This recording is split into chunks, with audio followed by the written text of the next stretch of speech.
Hello, hello, and welcome to Art Pop Talk. I'm Gianna. And I'm Bianca. Hey guys, how's it going? It is going. Yeah? Have you had a good week, Gianna?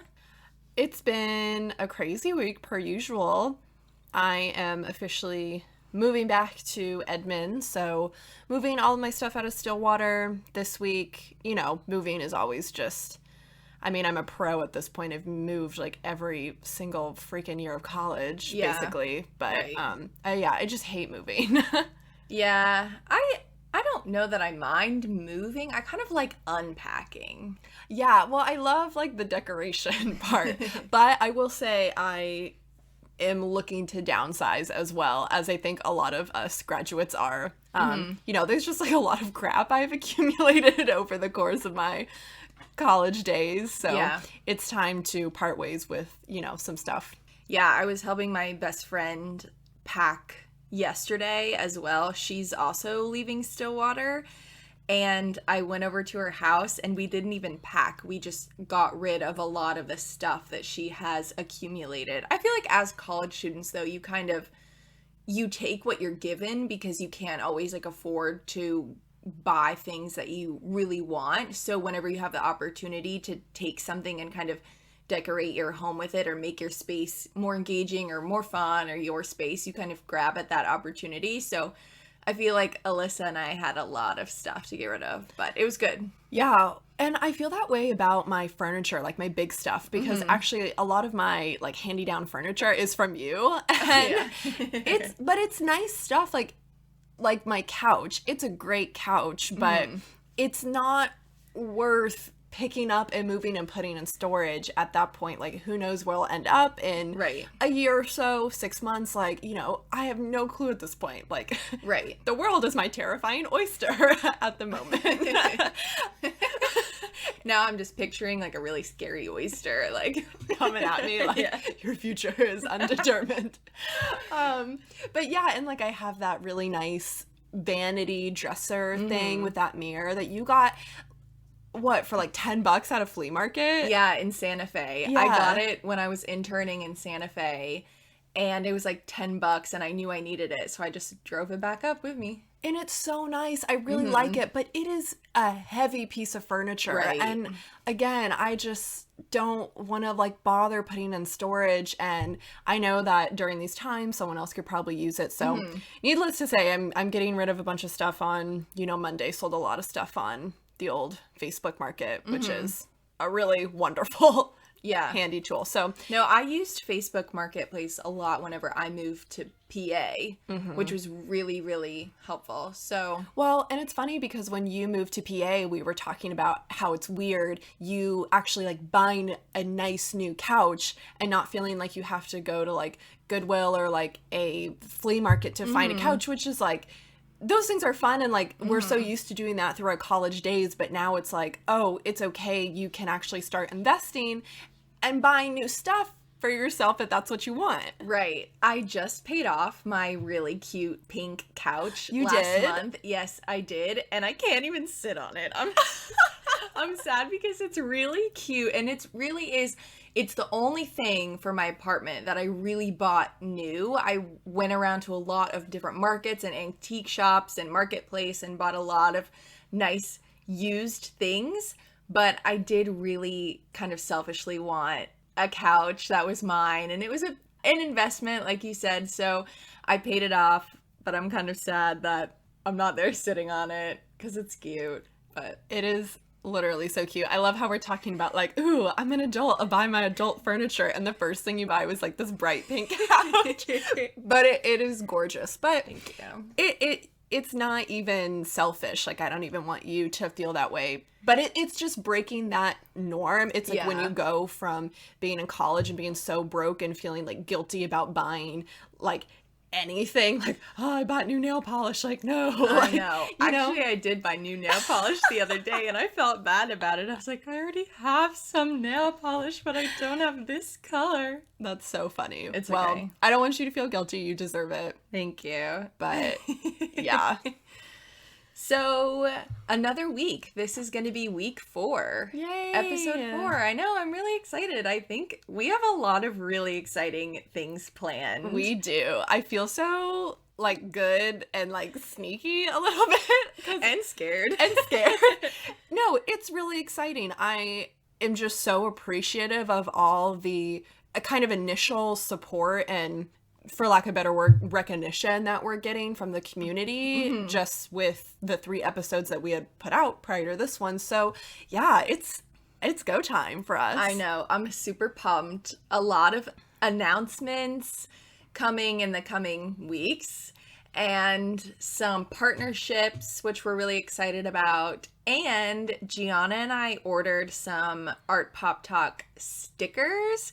So if anyone wants a sticker, we put them on our Instagram story, but let us know and we will just send you a sticker because we want everyone to have them and they're really cute. So. They are so freaking cute. I know. And we got business cards for Art Pop Talk. So we're like super official. Businesswoman special. Businesswoman special over here. I'm a businesswoman in town on business. Regina Phalange. Could you imagine what if we put Regina Phalange just like at the bottom of our business cards? Or we just start handing out businesswoman special cards that say Regina Phalange. Oh yeah, totally. Yeah. I think we'll get there. We'll get there. If anyone is interested in that, let us know and we'll start making some. Amazing.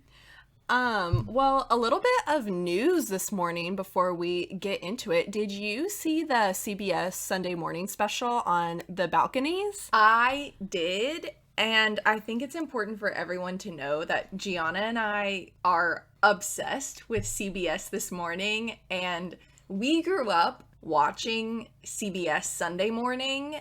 And so I think every Sunday it's kind of in our nature to like get up and we watch Sunday morning and you hear like the trumpet sound and then it's so cute. Yeah, and then afterwards it was like Antiques Roadshow, Nature, Nova. Yes. Oh my gosh. There's just nothing more like pure, I feel like, than CBS Sunday morning. I know. Because like you said, like the trumpets, and I love that, so their logo is the sun, and that in between each like segment, they do different like drawings of the sun, and some are done by like professional artists or like kid artists, and then they take a moment to always show like nature scenes. And it's not that Sunday morning doesn't have like hard-hitting journalism, but it's a really nice break and just like good, interesting stories. Right. Yeah. Yeah. And I woke up this morning, of course, to hear the trumpet sound, and they were doing this story on the balcony. And so they had one of their correspondents in Rome interview an art historian, and this art historian was talking about the use of the balcony, and she was saying, you know, kind of giving examples of these really famous balconies. She said obviously the Pope's balcony in Vatican City, and then she talked about the Queen's balcony and how like royal figures wave and like speak to the people from balconies. And then the correspondent was saying, well, there have also been some kind of problematic, horrible figures from history who have spoken to the people from balconies and things like that. And then they were kind of juxtaposing this art historical and historical conversation about the balcony to how it's being used today in the midst of coronavirus.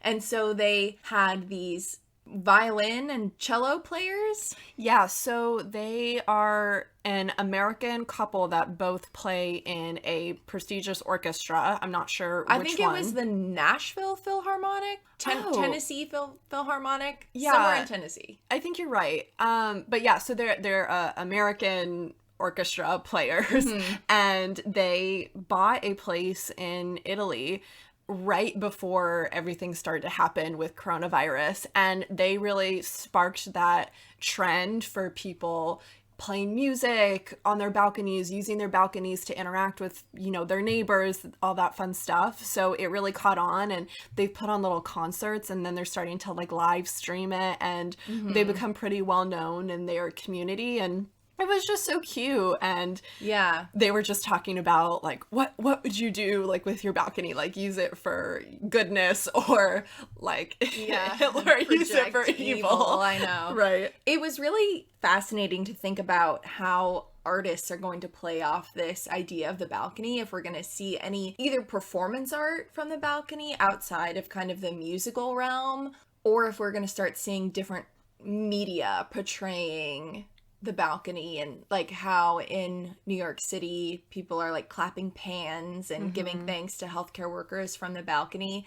It's super interesting how a piece of architecture has transformed like that over time, and it's finding different uses, and now we're finding this use for it in the middle of a pandemic, which is fascinating. Yeah, it is really fascinating. It was really interesting, and I think just a good, like, wholesome story that we needed on this Sunday. Yeah, so if you don't watch CBS Sunday Morning, that's a really big recommend from us. They always have really great stories from like exhibitions and curators and contemporary artists. They really do a lot of art coverage. No, so good. And their music coverage is really good too. Yeah. They just had Nash from Crosby, Stills and Nash. Yes. I'm forgetting his first name, but he was adorable, and he has been living in New York for about 6 years now. Yes. And was living in Hawaii for, I guess, the majority of his life. And he was talking about how much he loved New York, and his tour got put on hold. And yeah, it was just so great. He was so cute. He's adorable. And I'm forgetting his first name, but it was a good story. And they always bring on Jim Gaffigan too. Yes, Gianna, I noticed that. He was like pondering life like in the middle of the Sunday show. It's so funny. But yeah, they love Jim Gaffigan, and you know, so do I. So it all works out. Yeah. So watch Sunday Morning. So what are we talking about today then? Alrighty. Well, so today we are going to talk about a curatorial project that both Bianca and I worked on at the OSU Museum of Art. This exhibition is called Little Nemo's Progress, Animation and Contemporary Art. Also, in the last half of our episode, we are going to be bringing on our first guest speaker, Miss Syd Hammond. Woo. We love her. We worked with Syd at the museum. She has a background in collections management, and she is also a self-taught graphic artist, and she did the graphics for Art Pop Talk. So we're so excited to have her on the show, and we'll be getting into her take on the project and what role she played in that. Yeah. So the goal in covering this exhibition is to give you all insight into what kind of work both Bianca and I did at the museum, and what kind of work that we're interested in pursuing. But also to really give you all a better understanding of how museum operations work, because that's really going to be essential in moving forward when we talk about other curatorial projects or just other exhibitions. I think it's really important to understand how many people it really takes to put on shows like this, and give you guys that kind of insider knowledge. Yeah, and I also think that if you're someone who's interested in art or museums or galleries, there are so many different kinds of job opportunities that lie within the art world or a museum setting. So Gianna and I definitely want to kind of cover these different realms, like if you're in tech or chemistry or, you know, different science and engineering, there are so many different kinds of positions available. So Gianna and I definitely dealt a lot with that kind of tech side with this show, which is fun. Yeah, for sure. So there's a lot that went into this project. Bianca took on a more curatorial role. I took on more of a programming role. And I think we'll just get into it. So Bianca, do you want to go ahead and start us off? Yeah, so I was a graduate research assistant at the OSUMA during my second year of grad school. The first semester, I was able to work in all these kind of different departments within the OSU Museum. So I worked with collections, education, marketing, exhibition design. I worked with the director a little bit to kind of think about administration or grant proposals, things like that. And then during the second semester, I was able to work with Dr. Moray Beauchamp-Bird, who was a visiting assistant professor of art history at Oklahoma State University at the time I was in the program. So Murray specializes in the art of the African diaspora, including artists engaged with feminist theory and African American cartoonists. And she looks at American art, 18th century British art, with a really fascinating emphasis on William Hogarth's graphic novels or graphic narratives. And she looks at modern and contemporary art, including contemporary British art, with a focus on British artists of African, Asian, and Caribbean descent. So her range of specialty is really, really cool. So this project was really different from anything that I had worked on or seen at the OSU Museum of Art. Like I said, Murray has a background in studying animation, cartoons, graphic novels, in this really particular kind of intersectional manner. So this project was to be kind of this all-encompassing timeline of the history of global animation art. And it focused on 3 kind of key components. So like we said, the title of the show was Little Nemo's Progress. And she wanted to start with this idea of Little Nemo, which was one of the first early examples of animation. It premiered in 1911, and it was drawn and kind of produced by a man named Winsor McCay. And so we constructed this timeline based off the premiere of Little Nemo that highlighted all these different key moments in animated innovation, which ended with the 2018 feature film Spider-Man Into the Spider-Verse.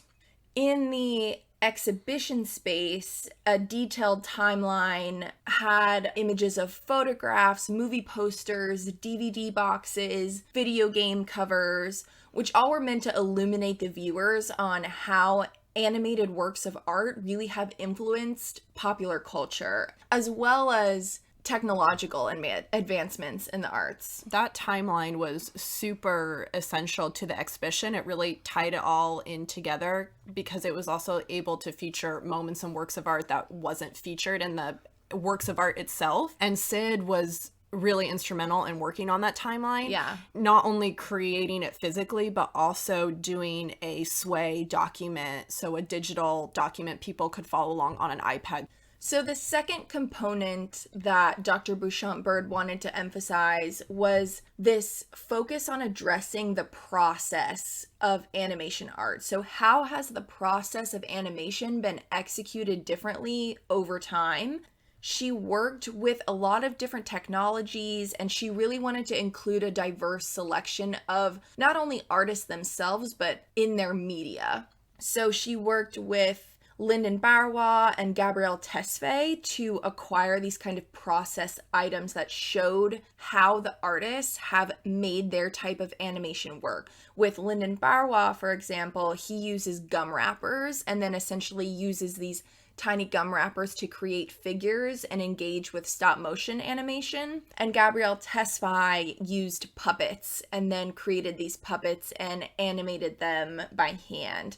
So according to Murray, these process items are essential to how the magic is made for her. And then the third component that's realized in the exhibition is the impact of animation and contemporary art on visual culture. So a variety of interactive contemporary works from La Turbo Avedon, Daniel Kanagar, Daniel Rosen, Jennifer Steinkamp were all on view, which created this really impressive and engaging space that kind of exemplifies the endless possibilities of animation in conjunction with the art world. These works, also by contemporary artists, were in partnership with the Toma Foundation, which I just wanted to highlight because they have a really incredible collection of digital artwork.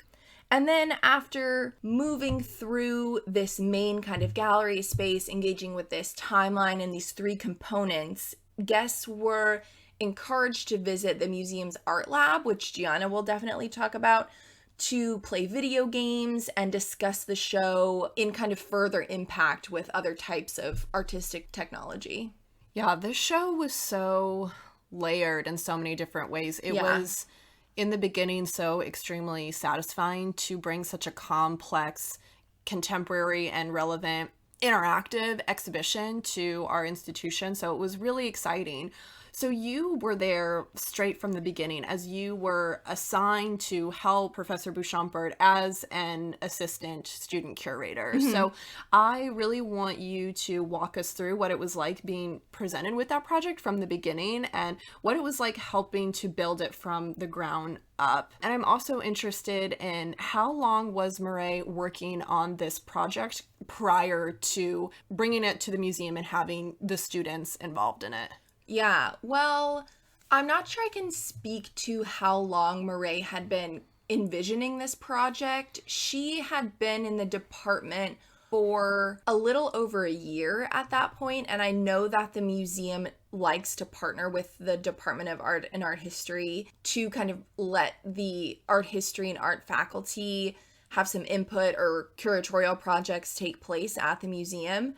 And I also know that it was really important to the museum and to Murray to work with the Toma Foundation because, like I said, they have this really incredible collection of digital art. And because that was such kind of a natural partnership, but also something that hadn't been highlighted at the museum before, I know everyone really had been wanting to work on those and that partnership for a while.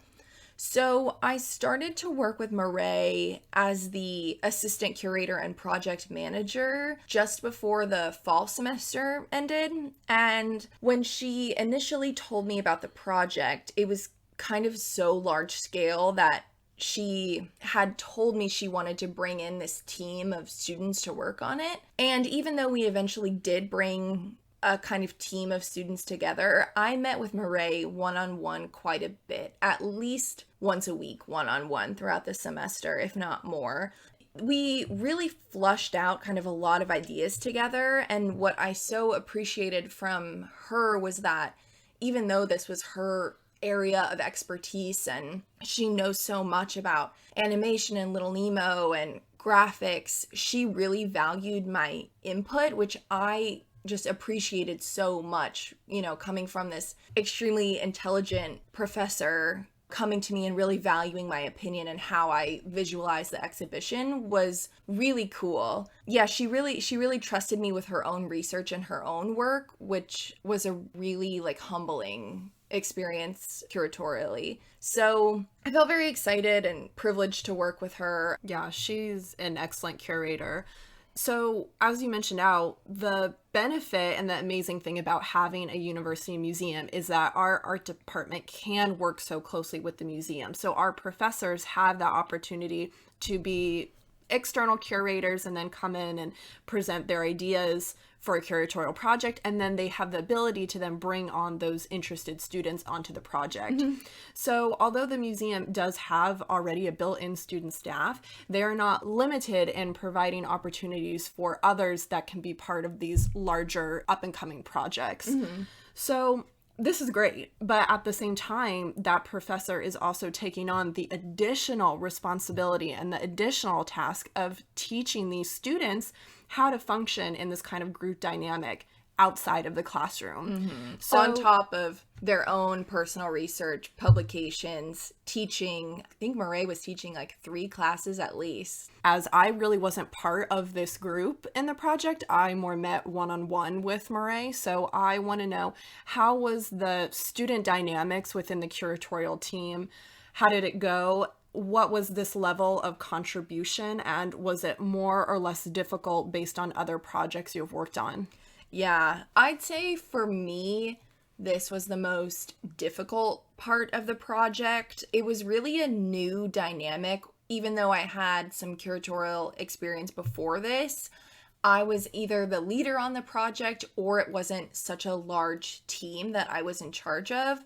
So as an undergrad, I worked at the museum as a museum associate, basically kind of like a docent, doing little tours, helping the staff around the museum with whatever. And then as I transitioned to a grad student, it was weird because I was at the same university, but now I was either working as a TA, and then obviously in the second year I was a GRA. So it was a little weird kind of managing students that maybe I had been familiar with as a museum associate in the past, where we were kind of on the same level, or as a fellow classmate.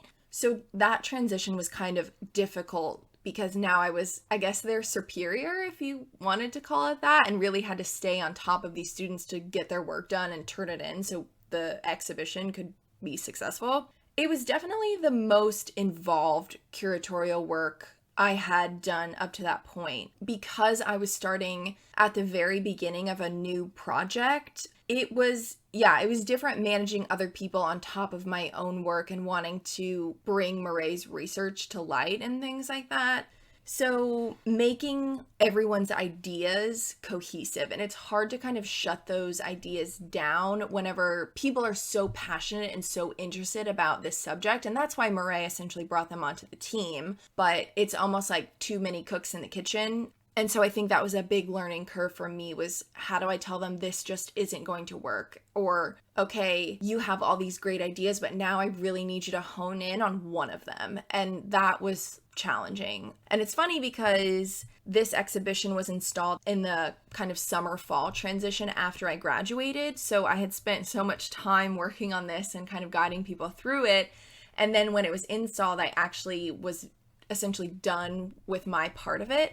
And that's when Gianna actually was able to transition in. So I wanted to hear kind of about Gianna's perspective, because it was really a 180 from mine. Like, mine was so kind of back end, managing all this like data and collections that would be put together and be put on the walls. But once it was on the walls, I was, gone off. Right. So. And it's funny because I was there that summer. I was working when they were installing the exhibition, and that was a really crazy install.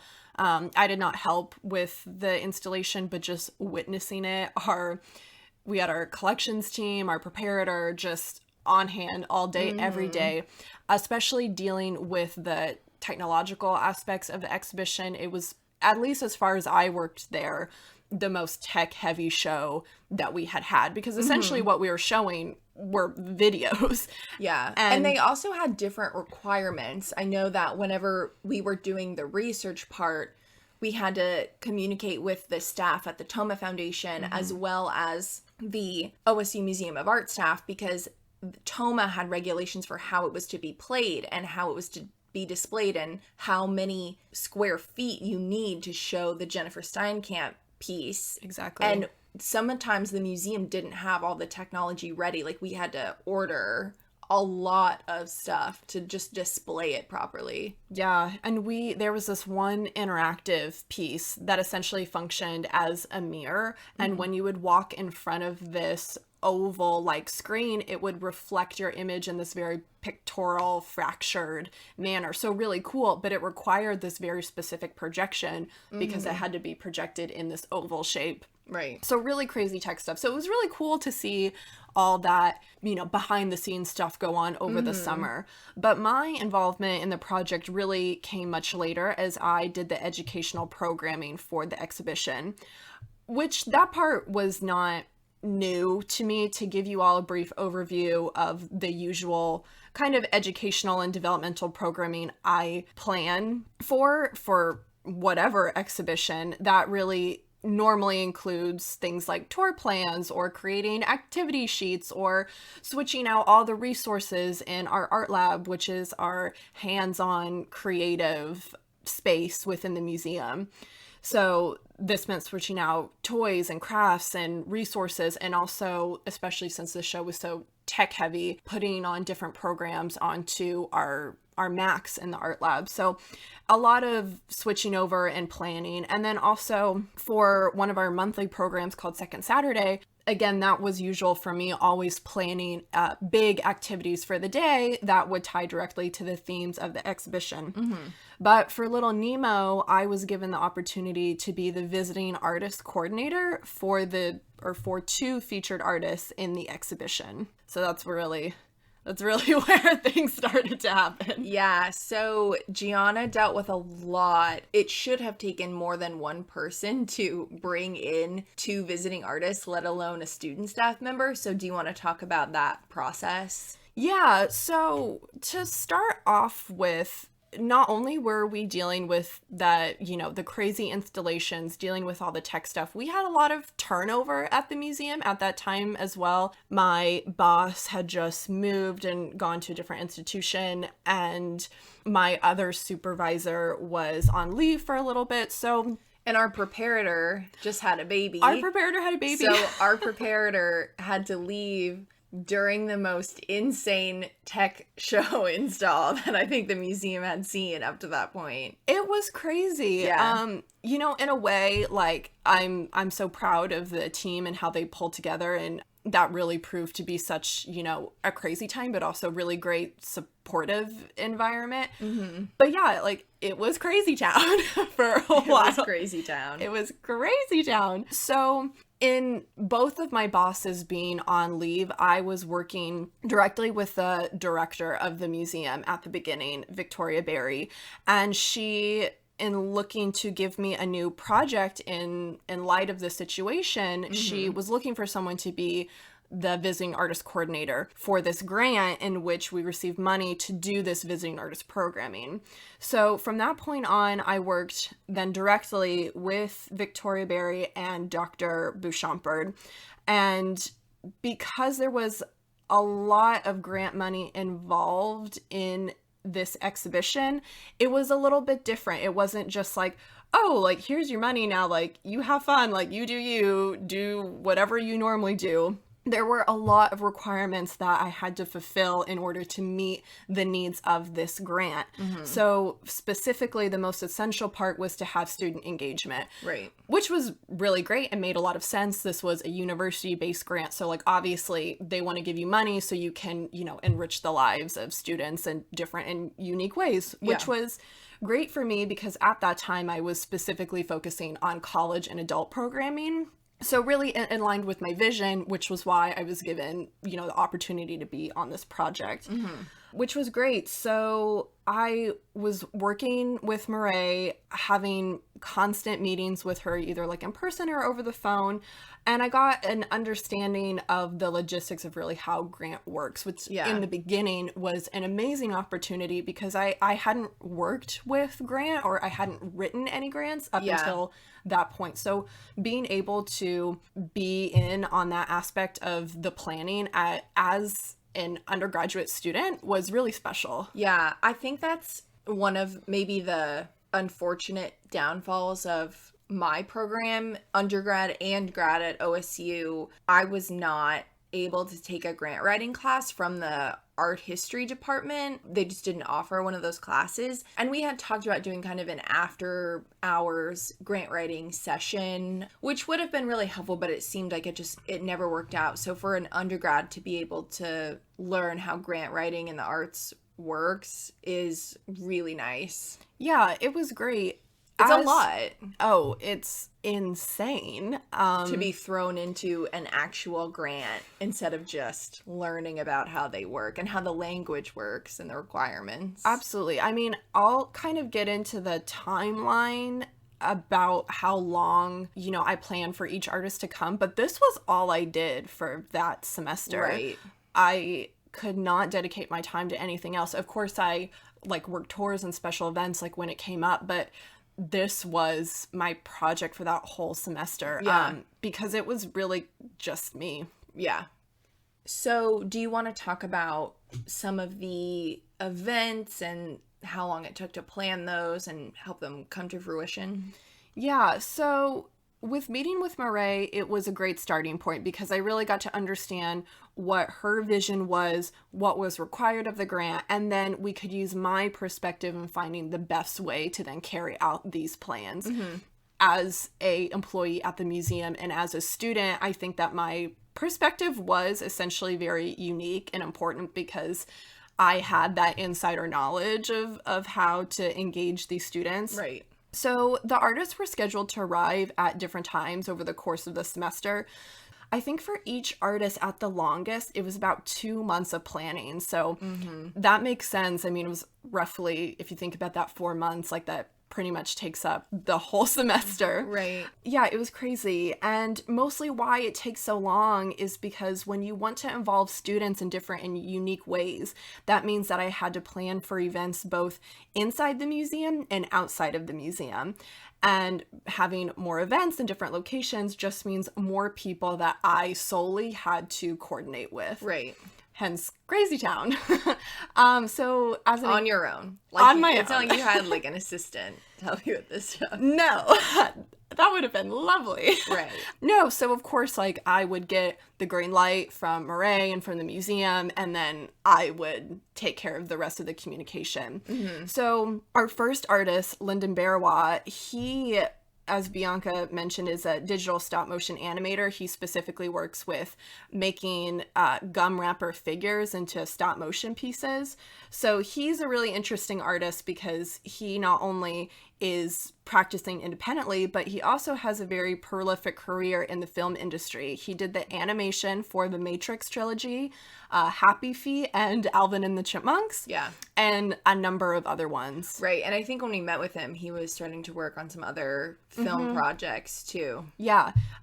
He is an absolute dear. We had so much fun working with him. He had such a positive energy about him, just so supportive towards the students. So he was a great choice on behalf of Murray and wanting to bring him in. Yeah. So for him, I planned 3 events. So we had first studio visits. So when he flew into Stillwater, that was the first thing that we did, and we took him around the art department, showed him the campus, and have him give these kind of mini lectures in the classroom to give students a taste of what they might get if they attend the official artist talk. So that was a way to entice them to come in to the reception, meet this artist, have some free food. Yeah. You know, all very good. So like I said, after that, then we did a formal artist talk, and this was planned in conjunction with Little Nemo's exhibition. So this was really great, a great way for all of our donors and other people affiliated with the museum to come in and meet Lyndon and engage in this dialogue with Murray and Lyndon in those artist talks. That was great. And then the next day we had a coffee with a curator and artist. This was a very more relaxed setting for professors and students to just come in and talk more on one, very chill. And we also had a student in the journalism department, I believe, come in and film Lyndon give a brief artist talk again and film the conversations happening. So yeah, that was really great. So essentially 3 events over the course of 2 days. Yeah. So yeah. It's a lot. You did so much for that show. Yeah. Thank you. You did a really, really good job. Yeah. Really good. Before we break and bring on Syd, I just wanted to again highlight the Toma Foundation. Carl and Marilyn Toma are OSU alumni, so they really did a lot for the exhibition as well. And meeting Lyndon was so lovely. Gianna and I were able to go to dinner with Lyndon, Murray, the Tomas, and some of the staff from the Toma Foundation, and it was just such a really lovely time. And I think Gianna and I enjoyed so much being able to come to this dinner and kind of get closure on the whole project. Like, it was really such a reward to see the artists and the curator and the donors and the museum staff like come together and realize like how fulfilling it was to finalize this show and have everyone come and see it and get such positive feedback. Absolutely. When you are working on such an immense collaborative project and to finally get to meet these people that live in a different state, you know, we're borrowing their technology, we're borrowing their works of art and not really have been affiliated with that from the beginning, but just meeting those people face to face and having that physical understanding of how much it takes to make something like this, both from the curatorial side and both from a programming side. Yeah. And yeah, it was extremely fulfilling and the show was amazing. It really was such a fantastic show. I think it's one of the best that I've seen at the OSU Museum. It was a lot. I mean, it was a lot of work and there was a lot of, I think, tension putting all of that together, but in the end, for an academic museum like that to pull it off, I think it was totally worth it, and the students loved it. Yeah, absolutely. I mean, again, when you're doing something so big, there are things that you plan for and they might not happen. Right. You know, case in point, I was supposed to do another event for our second artist, Gabrielle Tesfaye, and I had done all the planning and programming for her and was ready for her to come, had all of it done. That was the last half of the semester, and then she ended up not being able to attend. And you know, that is just kind of the deal with event planning. Yeah. You know, in this situation, 50% of what I had worked on didn't end up coming to fruition. And that is just kind of the name of the game. Right. I think that also happened with the curatorial team. I mean, we had so many ideas and we presented a plethora of ideas and layouts. And there were originally supposed to be a lot more works in the show. And then again, when the Thomas got back to us and said, we actually have these kind of dimensional limitations to the piece. We can't show two pieces right next to each other, or these two pieces have to be separated by a wall, or this piece needs actually a microphone or a different kind of sound system. We realized, like, okay, half of this has to be thrown out the window because we have to cut the show in half, basically. Right. But in the end, I couldn't believe when I walked in for the first time, I couldn't believe that all that work was, like, actually on the walls, you know, it actually worked. Right. Well, and with Gabrielle's piece as well, she is also a stop motion artist who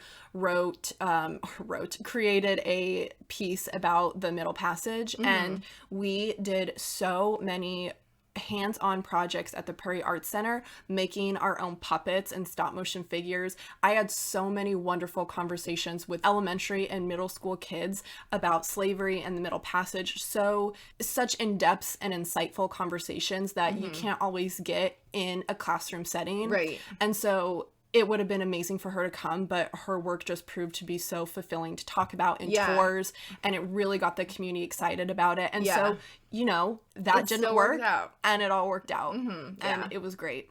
All right. Well, I think we are going to go ahead and take a little break, and when we come back, we are going to have our first guest, Syd Hammond, on the show. So stay with us.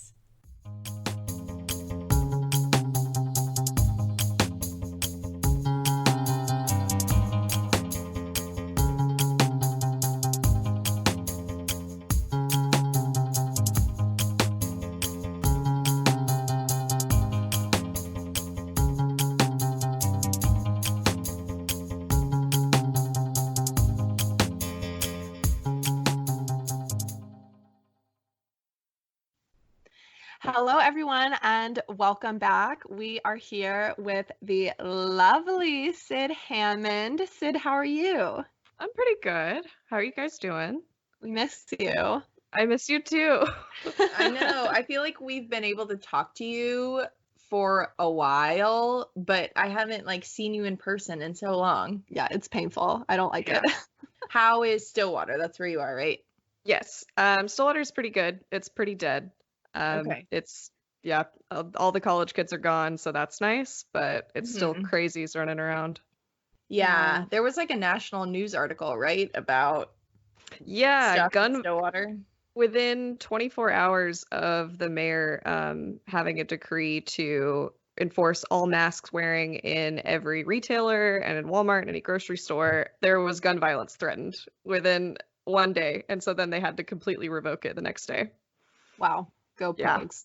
Go Stillwater. Yikes. I'm so sad to be leaving.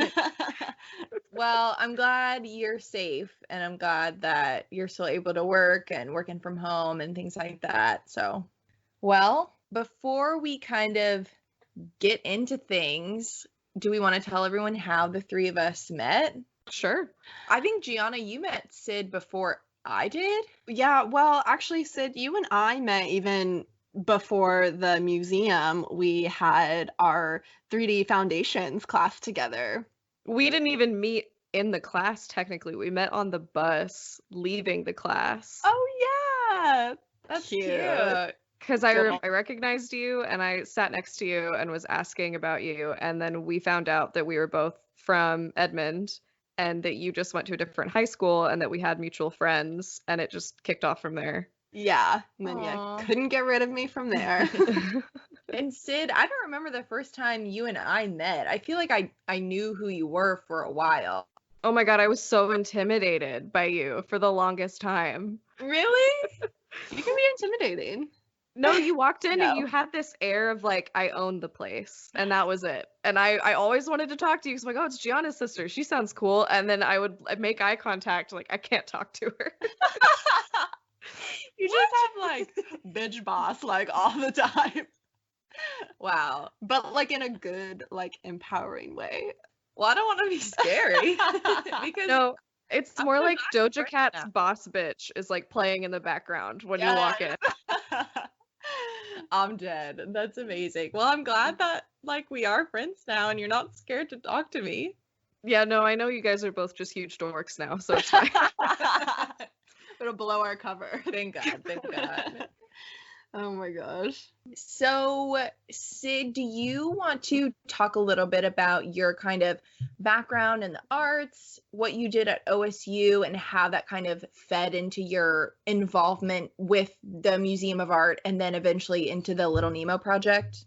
Yeah, so I have been an artist. I like to say that I've been an artist since I could hold a crayon. And I've never really been like classically trained, if you want to call it that. I did art all through high school. I did AP art. And then I got to OSU and I wanted to minor in art and I majored in entrepreneurship because I do a lot of freelance. I do self-employed art. I know you guys stated it, but so the listeners know, I did all the graphics for Art Pop Talk, and I've done graphics. Yeah, I've done graphics for other things as well. I did graphics for a local like high school and middle school band, and right now I do a lot of digital character design.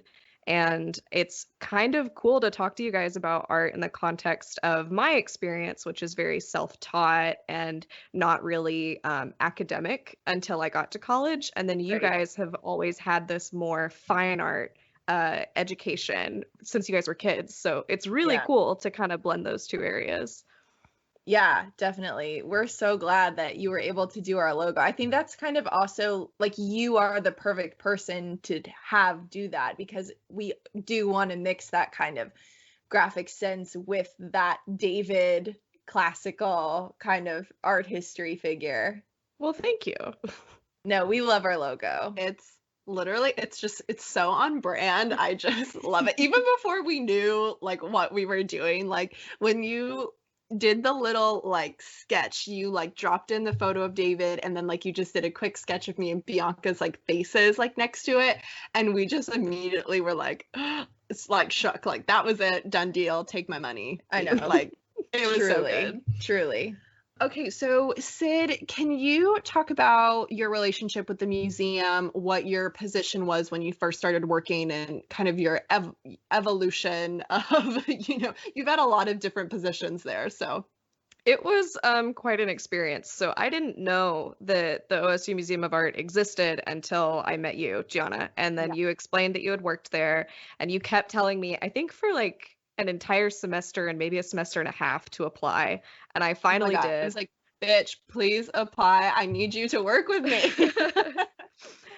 I finally did, and I started working as just the museum associate. So I was just one of those standard student workers, guarded galleries, talked to visitors. I moved up to be a student supervisor, which came with a little bit more responsibility. And then that's when you and I started working a little closer with planning and events and stuff. And then in between there, and while we started work on Little Nemo, I transitioned into having a second position as collections intern. So I worked front of the house and back of the house.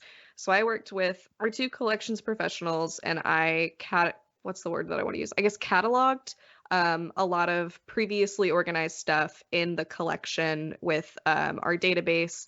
And I handled artwork. I helped make sure it was up to par for cleanliness, for standard of keeping it like consistently. Oh gosh, I can't remember the word. I don't really remember exactly, like to an archival standard, so it wasn't damaged, it wasn't deteriorating. And it's a relatively small collection, but for the size of our institution, it's pretty impressive because the OSUMA is very tiny compared to other museums, and to have a collection of, I think it's 5,000 or more objects is really, really Right. cool. So, how did you originally like get in contact with Murray about working on the Little Nemo project? So Murray is so funny, and I was taking one of her art history classes. I think it was just like survey 2, so it was one of the Uh-huh. intro ones. And at the end of class one day, she just kind of looked up at everybody and went, "Oh, by the way, does anybody here like video games and video game art? And if you do, can you just come down here for a second?" And so 3 of us walked up. It was me and 2 guys, and only one of them was actually super interested in starting it up.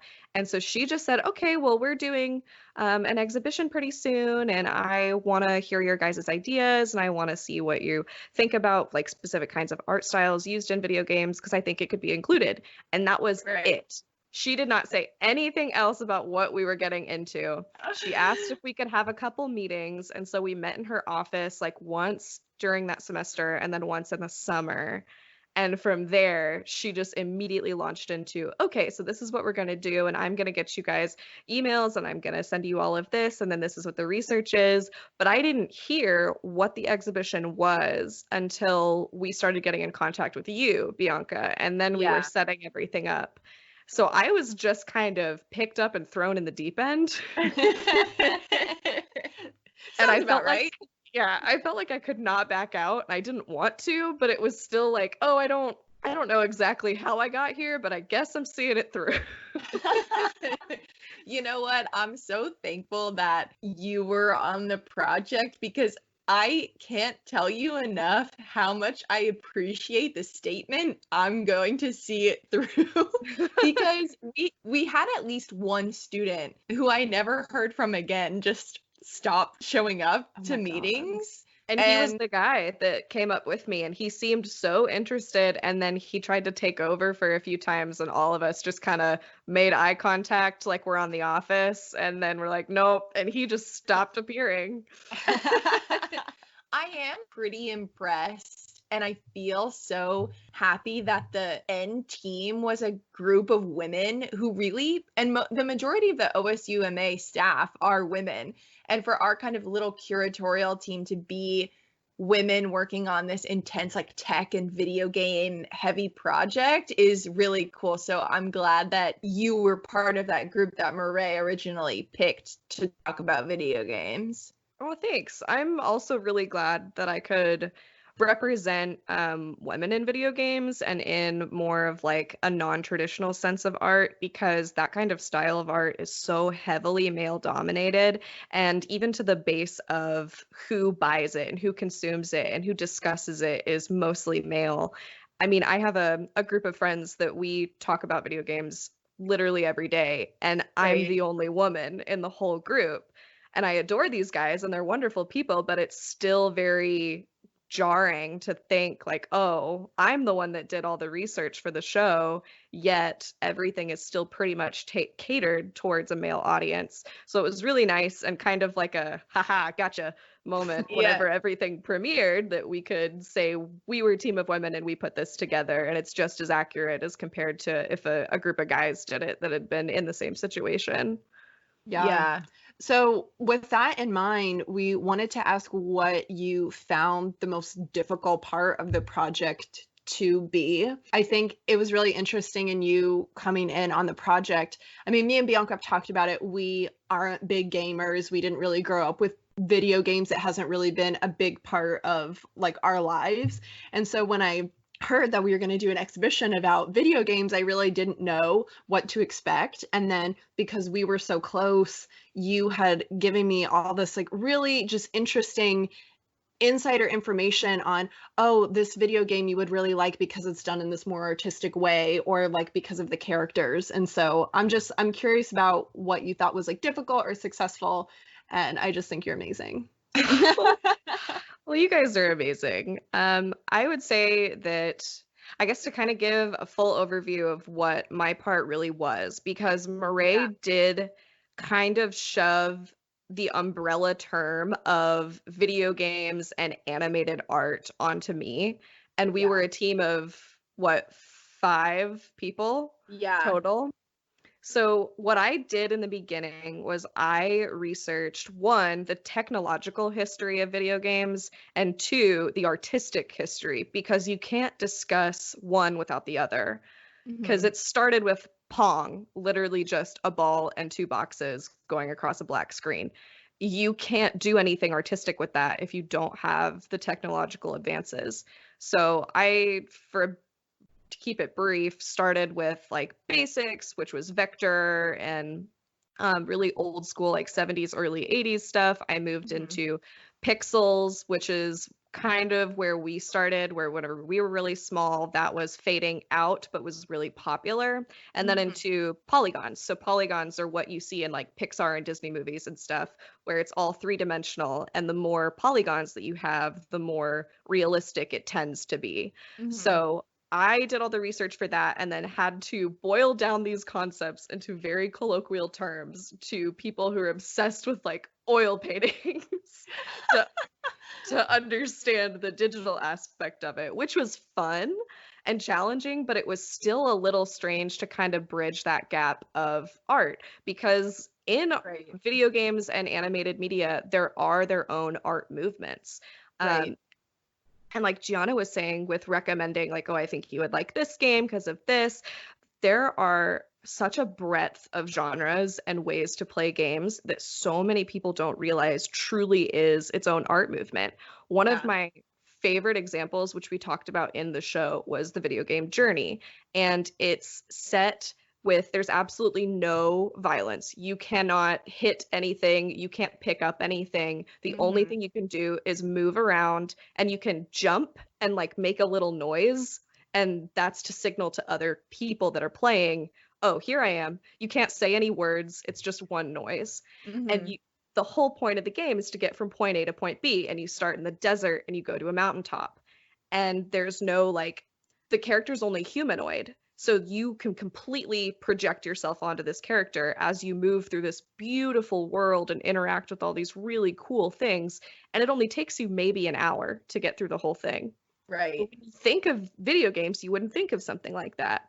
So that's where my role was in the exhibition, was to make sure that that part of video games was communicated, as well as the more traditional, I guess, beloved games that we'd seen really contribute to more modern concepts of media. So more modern concepts of like TV and movies, and moving towards like, I don't want to use the word pop art, but kind of pop art. And how like there's such a booming online community of artists now that are classically trained and are fine artists, but are now moving and gravitating towards something different and towards a more animated medium. And so that was my whole jam during this, was how do I boil down 50 years worth of animated art into just a few pieces? Right. How did you find the process from doing research and then transferring that into the museum setting? Because I feel like we had approved of certain video games that we wanted to display and that we wanted to kind of have labels for, but there were a lot of back and forth ideas in the beginning how that could even work. Like, how does a video game get properly displayed and discussed inside of a gallery? Yeah, that was probably the most challenging part of all of my research and of making those decisions of what do we want to truly showcase, because there is that double-edged sword in video games of the majority of them do have some sort of violence component. That doesn't always mean it's negative, but it does mean that it's not appropriate for all audiences.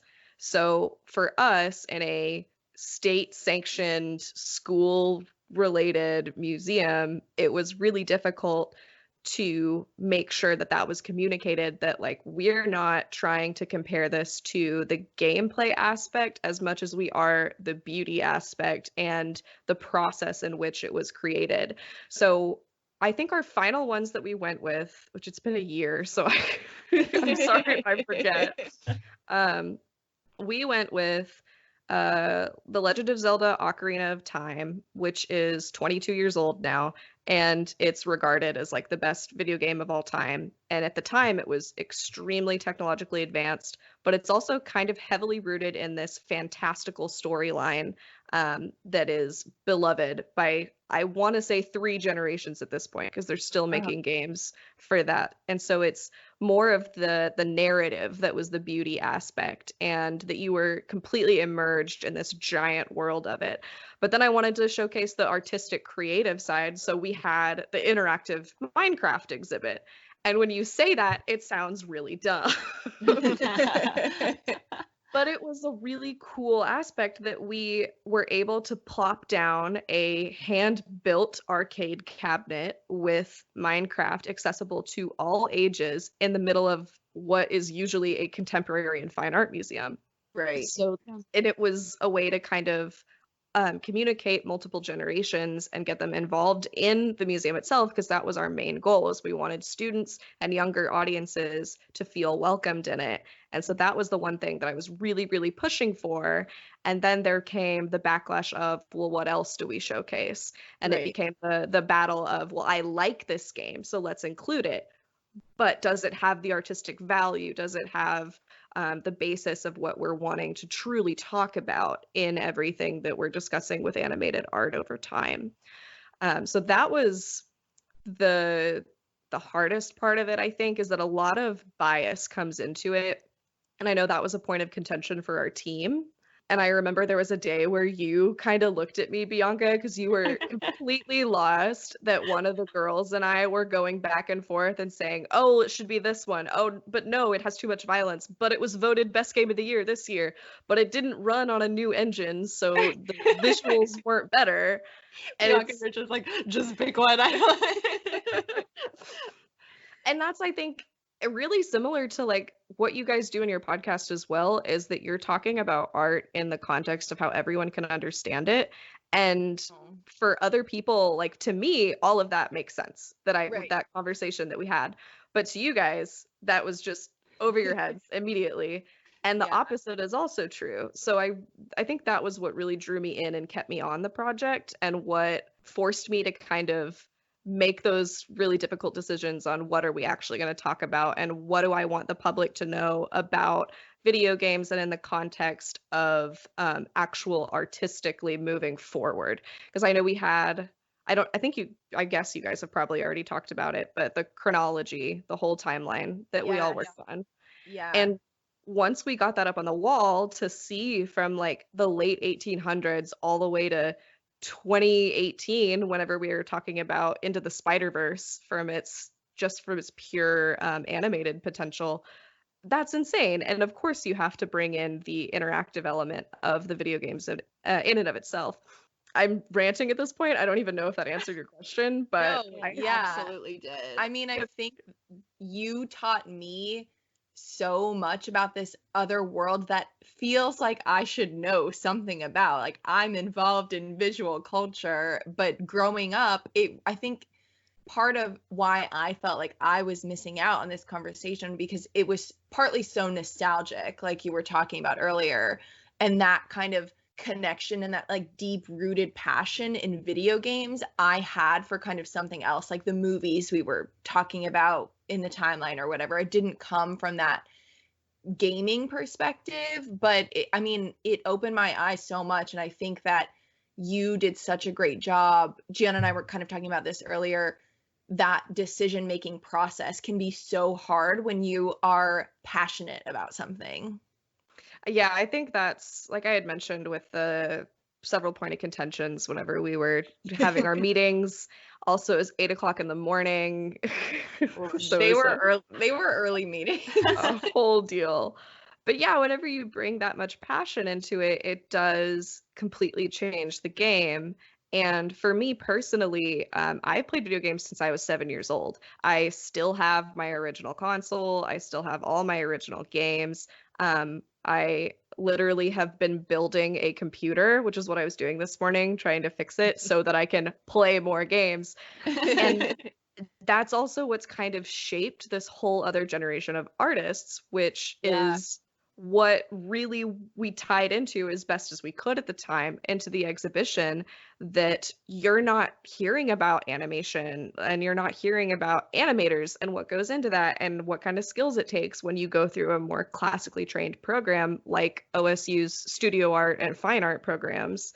And sure, there's graphic design, but even then, that's not focused in the same respect that we were trying to talk about. Right. So that passion aspect is definitely a driving force, and then also a force that holds you back whenever it comes to a concept like that. Yeah. Well, Syd, you are just a queen, and thank you for shedding light on the world of video games, giving us insight into a new perspective that otherwise we were oblivious to. So I know I could literally listen to you just talk for hours about so many things that I just don't know. It's incredible. no, she's incredible. And speaking of how incredible you are, Syd, where can people find you? Where can they view your work or get in contact with you, get commissions from you, all that stuff? So I am active on Instagram and Twitter most often. My handle is at nebula_inky. There's a whole story behind that, but that's just my brand. So I post all my artwork on Instagram first, and then I discuss artwork, and I post my own and share other artwork on Instagram. And the best way to find for commission info is through Instagram DMs. I also have a Ko-fi, Kofi, and a Patreon. They're not very active at the moment, but they're about to be kicked off pretty hard, especially during quarantine. So it's all under the brand of nebula_inky. Awesome. You can find Syd on our featured artist page on our website, and we will also be highlighting her and tagging her on our Instagram as well, so you can find all her handles there. Syd, thank you so much for being here. I hope we get to talk to you again, and more importantly, I hope I get to see you in the flesh sometime soon. I would love that. Yeah, definitely. Well, thanks for letting me hop on and talk to you guys about everything. My door is always open, so come see me. Okay. Well, we will. Careful what you wish for. All right. Well, I think that wraps up this week's episode. Don't forget, you can email us with any questions. If you have any questions for Syd, we can definitely pass those along as well. artpoptalk@gmail.com. Don't forget, we're on Apple Podcasts, Spotify, Stitcher, anywhere you get your podcasts. And we will talk to you guys on Tuesday. Bye, everyone.